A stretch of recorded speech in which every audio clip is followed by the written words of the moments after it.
जय हिंद एवरीवन, मैं साहिल कुमार आप सबका डिफेंस में यहाँ पे वेलकम करता हूं। सो फाइनली एफकेट का रिजल्ट आ गया, इसके बारे में बात करेंगे। आज के वीडियो मेनली उन एस्पिरेंट के लिए है जो एफकेट 226 एग्जाम देने वाले हैं। एक राइट अप्रोच क्या होनी चाहिए उसके बारे में बात करेंगे ताकि आपका रिजल्ट सिलेक्शन में बदल जाए। भाई जब रिजल्ट आता है तो एक मिक्स फीलिंग तो होती है, लेकिन मैं बहुत प्राउड फील कर रहा हूं अपने ऑफलाइन वाले बच्चों को लेके। मतलब यू वॉन्ट बिलीव, हर 2-3 में से एक बच्चा जब क्लियर कर रहा होता है, इससे बेस्ट फीलिंग कुछ हो नहीं सकती। उसमें से भी कुछ बच्चे ऐसे होते हैं ना, जैसे मैं आपको बुलवाता हूं रविंदर से। अच्छा रविंदर भाई, लास्ट एफकेट में इसके 76 मार्क्स थे, थोड़ा परेशान भी किया इसने ऑफलाइन में, लेकिन इस बार एफकेट में 142 स्कोर करके ना इसने हम सबको प्राउड फील कराया। तो मतलब बहुत कॉन्ग्रेचुलेशन करता हूं मैं इसको। पता है सबसे अच्छी बात क्या होती है, मैं ना हमेशा देखता हूं आपके ना बहुत डाउट होते हैं कि भैया ये काम करूंगा तो होगा कि नहीं होगा, भैया ऐसे पढ़ रहा हूं नहीं पढ़ रहा हूं।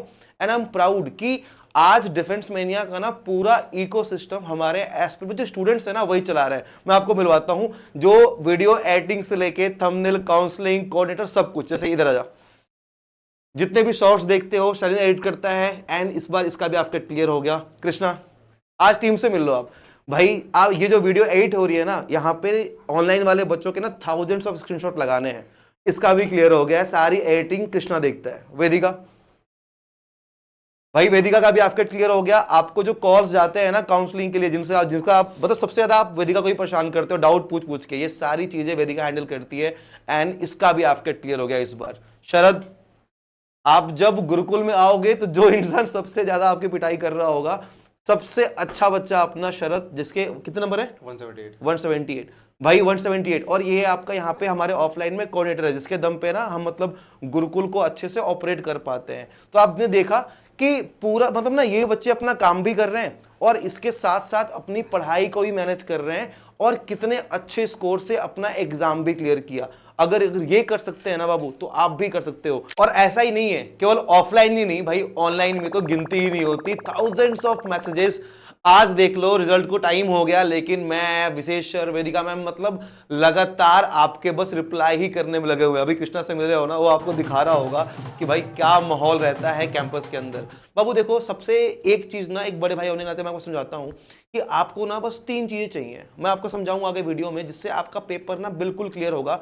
आओ समझते हैं। और आप बस ना एंड तक देखना, आपको समझ में आ जाएगा कि आपके अंदर कहां कमी रह रही थी और आपको किस चीज पे काम करना है। सबसे पहले मैं अगर बात करूं तो पैटर्न देख लो। आप सबको पता है बाबू कि आपके 300 नंबर का पेपर आता है, 300 मार्क्स का पेपर आता है, और 2 घंटे का पेपर होता है, जिसके अंदर आपको 100 क्वेश्चन सॉल्व करने होते हैं। यही गेम था ना, बस 100 क्वेश्चन सॉल्व करने थे। 300 नंबर का पेपर था, 2 घंटे का टाइम मिला था, राइट। और आपकी नेगेटिव मार्किंग होती है -1 की, यानी एक क्वेश्चन गलत कर दिया तो आपके अपने नंबर में से -1 हो जाएगा। अब देखो, इसके बाद अगर मैं आपको समझाऊं तो आपको ये समझना है कि यू जस्ट नीड 3 सी। अपने लाइफ में 3 सी चाहिए आपको। पहला क्या होता है? कॉन्फिडेंस। भाई सबसे पहली चीज जो आपके अंदर होना चाहिए कि आप कॉन्फिडेंट होने चाहिए कि यस आई विल डू, मतलब I will clear this AFCAT exam किसी भी कॉस्ट पे। मैं मेहनत करूंगा, मैं जान लगा दूंगा। लेकिन वो कॉन्फिडेंस, पता है बच्चे कैसे होते हैं? डर डर से, भैया मेरा क्लियर होगा कि नहीं होगा, भैया मेरा ये वीक है, वो कि भाड़ में जाए। चाहे जो वीक है, आपको भगवान ने 2 आंखें, 2 कान, हाथ पैर सब कुछ बराबर दे रखा है। तो आपके अंदर वो कॉन्फिडेंस होना चाहिए कि yes I will do it, I will do it for my family, for my parents, सबके लिए मैं करके दिखाऊंगा।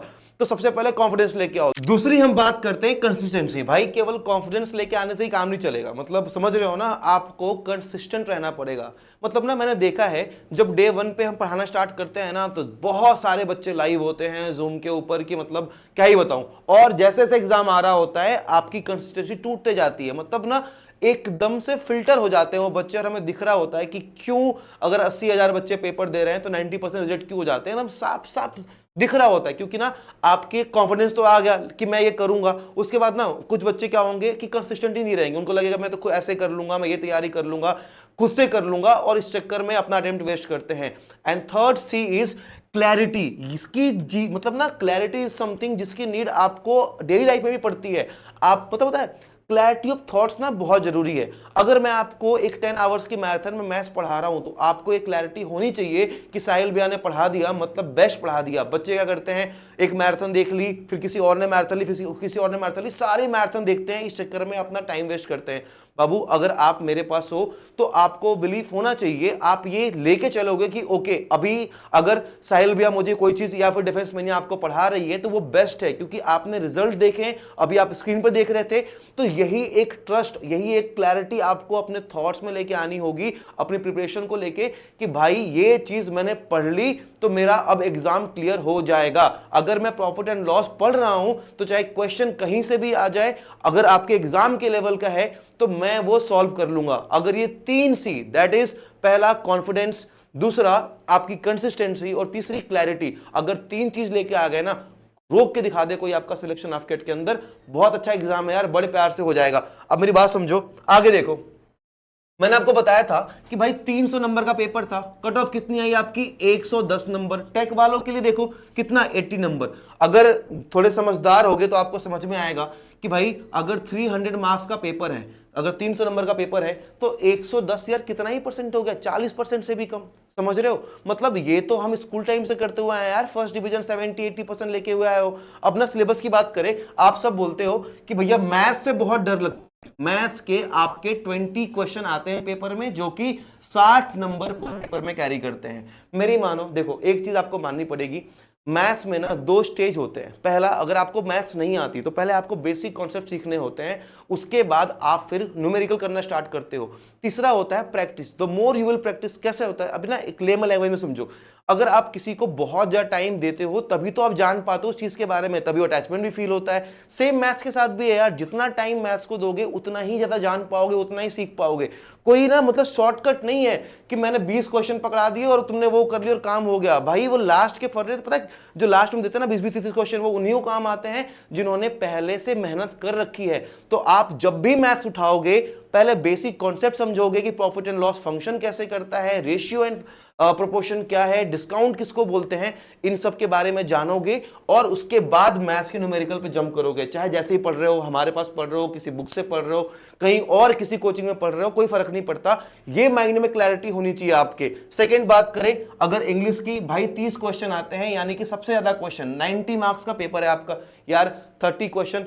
आज अगर आप ये वीडियो देख रहे हो, एक चीज मान लो, आपको डेली पढ़ना पड़ेगा। अगर आपकी एक आदत है कि आप न्यूज़पेपर उठा के डेली पढ़ते हो तो आपका कॉम्प्रिहेंशन यानी रीडिंग एबिलिटी जो होती है, उसके बाद आपका वोकैब, इन दोनों में तो बहुत क्लैरिटी मिलेगी। स्पेशली जो एरर वाला पोर्शन है ना, उसमें ही बहुत क्लैरिटी मिलेगी। क्या करना है यार, आपको पहले पार्ट्स पीछे सारे रूल समझने हैं, उसके बाद दबा के एरर प्रैक्टिस करना है। सब ये सब महीने ना, मतलब एग्जाम के 1 महीने पहले नहीं, आज वीडियो देख रहे हो तो ठान लो कि ओके ठीक है अभी काम करूंगा, मुझे अपने वोकैब पे काम करना है, क्योंकि ना अभी टाइम है।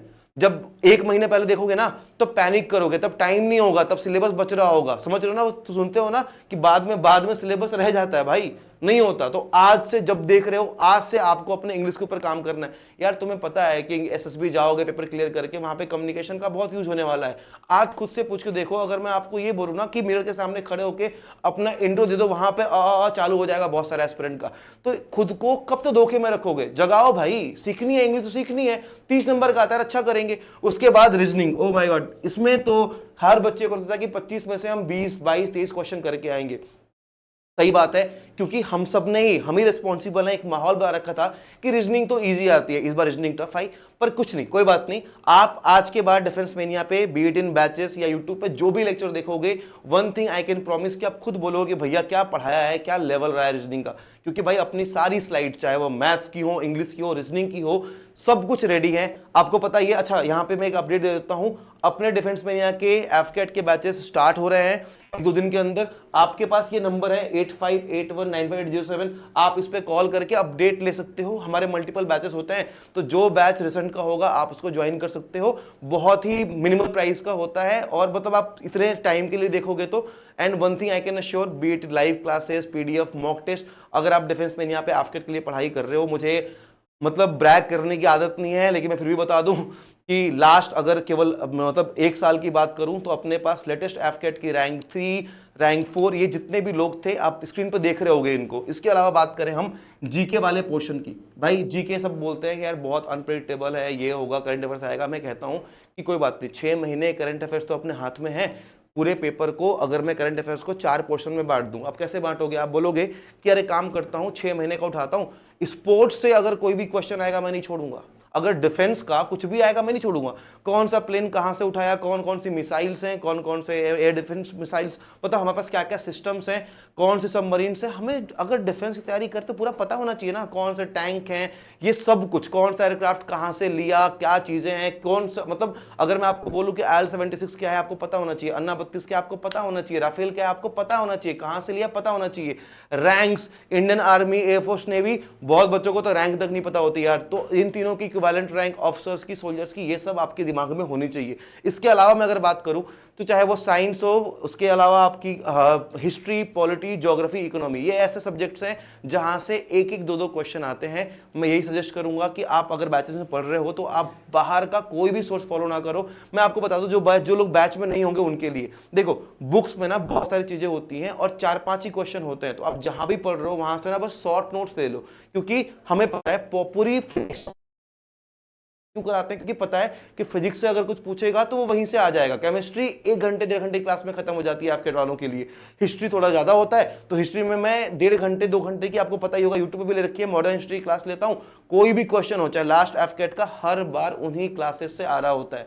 तो आपको जीके को इतना टाइम देके वेस्ट नहीं करना है। अगर आप किसी और एग्जाम के लिए पढ़ रहे हो, सीरीज वगैरह के लिए, तो मतलब डिटेल में थोड़ा सा पढ़ाई करो। एफकेट के लिए आपको बस ऊपर ऊपर से वन लाइनर की नीड होगी। अब स्टेटमेंट वाले क्वेश्चन भी आएंगे ना, तो वो भी आपके जो थॉट में है वन लाइनर, उनके फैक्ट से आपके वो सॉल्व हो जाएंगे। So this is how you can prepare for your next AFCAT, जहां पे 3C, that is your confidence, consistency and clarity का ध्यान रखना है। अगर कोई भी डाउट हो रिगार्डिंग सिलेबस, एफकेट के बैचेस, कुछ भी, दिस इज आवर नंबर। आप बस यहाँ पे 85819580 स्क्रीन पे फ्लैश कर रहा होगा, आप व्हाट्सएप कर देना, हमारी टीम आपकी पूरी हेल्प करेगी। एंड सच में यार, मतलब बस मेहनत करो ना। अभी मैं OTO होके आया था, मतलब बेस्ट फीलिंग मैं बता नहीं सकता। एकेडमीज बहुत सुंदर हैं। अब तुम्हें ये डिसाइड करना है कि तुम कौन से POP में मुझे बुला रहे हो, अपने कौन से POP में। भाई कमेंट्स में बताना आपकी क्या राय है, एंड प्रॉमिस मी समथिंग। मैं चाहता हूं कि मुझे प्रॉमिस करो कि ओके भैया, मैंने वीडियो देख ली एंड ये चीज तो मैं करके रहूंगा। देखते हैं क्या करते हो promise. Thank you so much all, जय हिंद।